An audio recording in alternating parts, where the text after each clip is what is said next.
ലോകകപ്പ് തുടങ്ങാൻ ദിവസങ്ങൾ മാത്രം ബാക്കി നിൽക്കെ ഫുട്ബോൾ ലോകത്തെ ഞെട്ടിച്ചുകൊണ്ട് ഇംഗ്ലണ്ടിന് ദയനീയ പരാജയം. അതും സ്വന്തം തട്ടകമായ വെംബ്ലിയിൽ. തോൽപ്പിച്ചത് കരുത്തരായ ജർമ്മനിയോ ബ്രസീലോ ഒന്നുമല്ല, ഏഷ്യൻ കരുത്തരായ ജപ്പാൻ.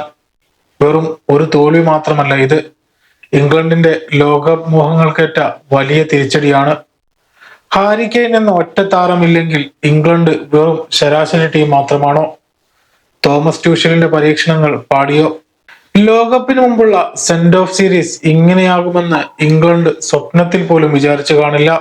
23-ാം മിനിറ്റിൽ ബ്രൈറ്റൺ താരം കൈറോ മിറ്റോമ ജപ്പാനായി വലകുലുക്കിയപ്പോൾ നിശബ്ദമായത് ലക്ഷക്കണക്കിന് ഇംഗ്ലണ്ട് ആരാധകരാണ്. പന്ത് കൈവശം വെക്കുന്നതിൽ മുന്നിട്ട് നിന്നെങ്കിലും ഗോളടിക്കാൻ ഇംഗ്ലണ്ടിന് ഒരു വഴി പോലും കണ്ടെത്താനായില്ല. മത്സരശേഷം ഇംഗ്ലണ്ട് ടീം സ്റ്റേഡിയം വിട്ടത് ആരാധകരുടെ കൂവൽ കേട്ടുകൊണ്ടാണ്. സ്വന്തം നാട്ടിൽ ആരാധകരാൽ അപമാനിക്കപ്പെടുന്ന ഒരു ഇംഗ്ലീഷ് ടീമിനെയാണ് ഫൈനൽ വിസിന് ശേഷം നാം കണ്ടത്. ഇവിടെയാണ് ഏറ്റവും വലിയ ആ ചോദ്യം ഉയരുന്നത്: വേർ ഈസ് ഹാരി കെയ്ൻ? പരിശീലനത്തിനിടെയേറ്റ ചെറിയൊരു പരിക്ക് കാരണം കെയ്ൻ പുറത്തിരുന്നപ്പോൾ ഇംഗ്ലണ്ടിന്റെ ആക്രമണം മൂർച്ചയില്ലാത്ത കത്തി പോലെയായി. ഫിൽഫോർഡിനെ ഫോൾസ് നയനാക്കി ട്യൂഷൻ നടത്തിയ പരീക്ഷണം ദയനീയമായി പരാജയപ്പെട്ടു. ഒരു പ്രോപ്പർ സ്ട്രൈക്കർ ഇല്ലാതെ ഇംഗ്ലണ്ട് ഉഴറുന്നത് നാം കണ്ടു. 78 ഗോളുകൾ അടിച്ചുകൂട്ടിയ കെയ്നിന് പകരം വെക്കാൻ ഇംഗ്ലണ്ടിൽ ഒരാളില്ലാതായിരിക്കുന്നു. സോളങ്കിയയും കാൽവർട്ട് ലൂയിനും ആ വിടവ് നികത്താൻ പ്രാപ്തരാണോ? ഇംഗ്ലണ്ടിനെ പരാജയപ്പെടുത്തുന്ന ആദ്യ ഏഷ്യൻ ടീം എന്ന ചരിത്ര നേട്ടമാണ് ജപ്പാൻ സ്വന്തമാക്കിയത്. ഫിഫ റാങ്കിങ്ങിൽ 18-ാം സ്ഥാനത്തുള്ള ജപ്പാൻ 4-ാം സ്ഥാനത്തുള്ള ഇംഗ്ലണ്ടിനെ വിറപ്പിച്ചു കളഞ്ഞു. പാമറും ഫോർഡനും മധ്യനിരയിൽ പതറിയപ്പോൾ മിറ്റോമയും കൂട്ടരും കൗണ്ടർ അറ്റാക്കിലൂടെ ഇംഗ്ലണ്ടിന്റെ പ്രതിരോധത്തെ കീറി മുറിച്ചു.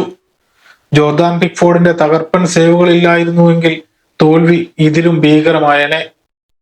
മത്സരശേഷം കോച്ച് തോമസ് ട്യൂഷൽ പറഞ്ഞത് ഇങ്ങനെയാണ്: മെസ്സിയെ അർജന്റീന ആശ്രയിക്കുന്നത് പോലെ, റൊണാൾഡോയെ പോർച്ചുഗൽ ആശ്രയിക്കുന്നത് പോലെ കെയ്നെ ഞങ്ങൾ ആശ്രയിക്കുന്നു.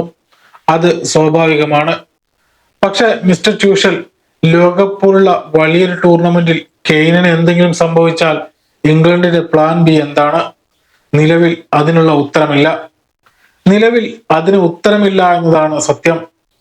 ജൂൺ 17 ക്രൊയേഷ്യക്കെതിരെയാണ് ഇംഗ്ലണ്ടിന്റെ ആദ്യ അംഗം. ഈ തോൽവിയിൽ നിന്നും പാഠം ഉൾക്കൊണ്ട് ഇംഗ്ലണ്ട് തിരിച്ചു വരുമോ? അതോ ഹാരി കെയ്ൻ എന്ന മഹാമേരുവിൽ മാത്രം പ്രതീക്ഷ അർപ്പിച്ച് അവർ ലോകകപ്പിന് പോകുമോ? നിങ്ങളുടെ അഭിപ്രായങ്ങൾ കമന്റായി രേഖപ്പെടുത്തൂ. പുതിയൊരു വീഡിയോയുമായി വീണ്ടും കാണാം.